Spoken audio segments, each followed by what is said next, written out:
আসসালামু আলাইকুম রহমতুল্লাহি ওয়া বারাকাতুহু। আজ আমরা শিখব বাহসা লাম তাকিদ নুন তাকিদ খফিফা দারফে মুস্তাকবিল মাজহুল। ইনশাআল্লাহ আমরা এর পূর্বে শিখেছিলাম মারুফ, এবার আমরা শিখব মাজহুল।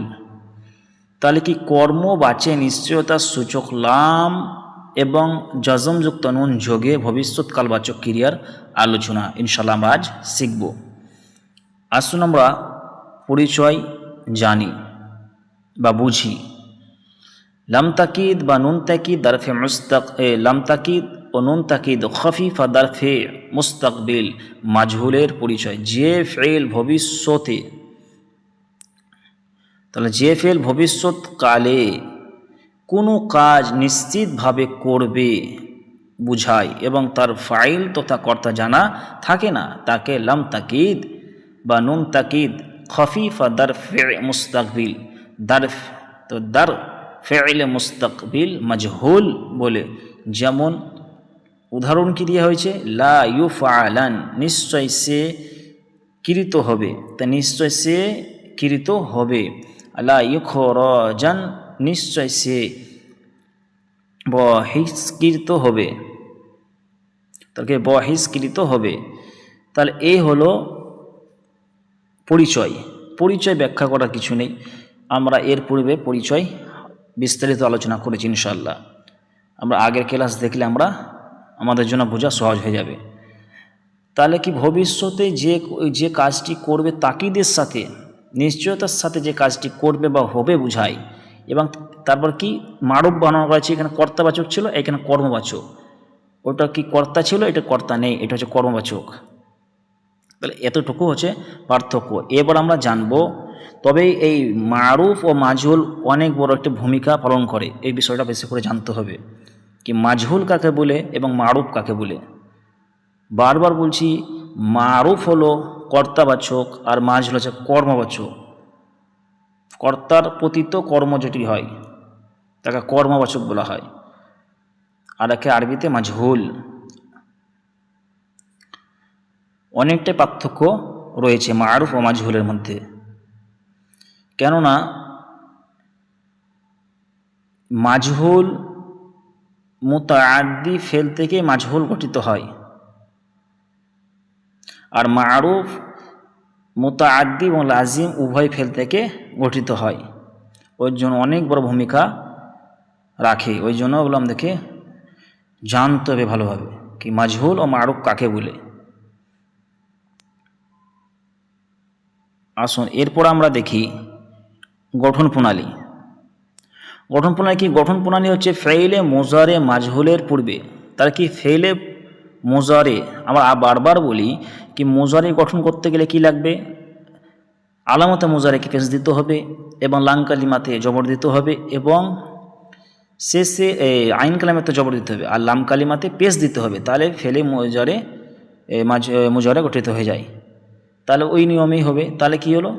তাহলে কি আছে? ফেইলে মুজারে মাজহুলের পূর্বে একটি লাম তাকিদ নিশ্চয়তা সূচক লাম এবং শেষে নুনে তাকিদ বা খফিফা, নুনে তাকিদ খফিফা যজমযুক্ত নুন যোগ করলেই, এই যজমযুক্ত নুন যোগ করলেই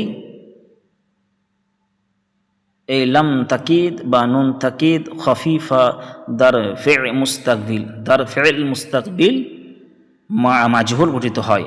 আর অন্যান্য পরিবর্তনগুলো নুনে সাকিলার মতোই হবে। সেম বিষয়, যে নুনে সাকিলা মাজহুলের যে নিয়ম ছিল সেই নিয়ম এতেও নুনে খফিফাতে মাজহুলের একই সেম নিয়ম নীতি। তাহলে আমরা কি জানি? রূপান্তর।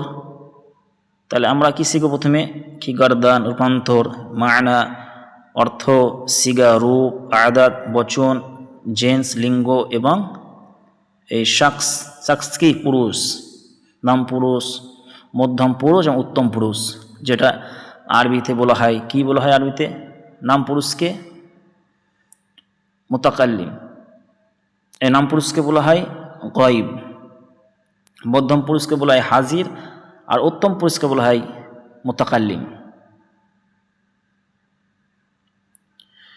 তাহলে আমরা এবার দেখি কি সিগা রূপগুলো কি লা ইউফআলান, নিশ্চয় সে একজন পুরস্কৃত হবে।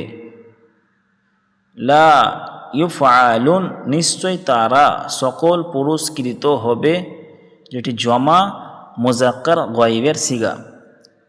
এবার লা তুফআলান, লা তুফআলান এটি মুআন্নাসের, নিশ্চয় সে একজন স্থিরকৃত হবে, ওয়াহিদ মুআন্নাস গায়বের সিগা। এরপরে লা তুফআলান এটা মুজাক্কারের, নিশ্চয় তুমি একজন পুরস্কৃত হবে, ওয়াহিদ মুজাক্কার হাজিরের সিগা। এরপরে লা তুফআলুন, নিশ্চয় তোমরা সকল পুরস্কৃত হবে, জমা মুজাক্কার হাজিরের সিগা।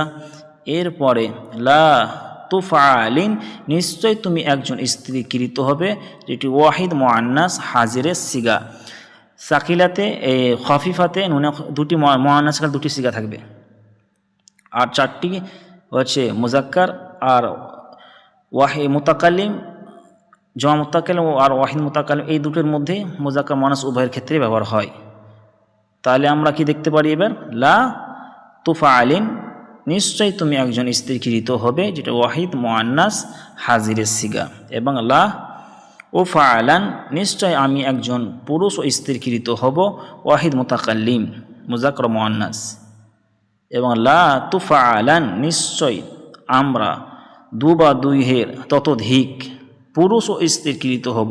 তাহলে কি দু তাসনিয়া বা ততোধিক জমা, পুরুষ ও স্ত্রীকৃত হবে। তাহলে কি মুজাক্কার ও মুআন্নাস উভয়ের ক্ষেত্রে এটি ব্যবহার হয়। তাহলে এই হলো আমাদের সংক্ষিপ্ত ক্লাস। আসসালামু আলাইকুম ওয়া রাহমাতুল্লাহি ওয়া বারাকাতুহু।